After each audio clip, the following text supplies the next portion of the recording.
Hi mga kapeti! So for today ay samahan niyo akong bumili ng aking kakainin habang tayo ay manonood ng film.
Hi mga kapetki, ikaw ba yung tipong taong madaling maimpluwensyahan ng iyong kaibigan?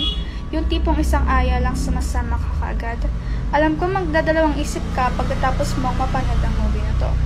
Kasi mga kapetki, hindi ko inakala yung magiging plot twist nito na patay na pala si Hunter. Na hindi mo talaga isipin na nagtutulungan silang dalawa na buhay pa si Hunter.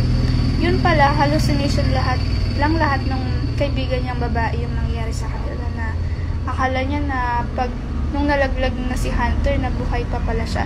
Yun pala, yung time na yun, nun na yung nalaglag si Hunter. Di ko na-expect yun. Sobrang ganda ng movie na to, guys. So, watch it mga kapeti. Bye-bye!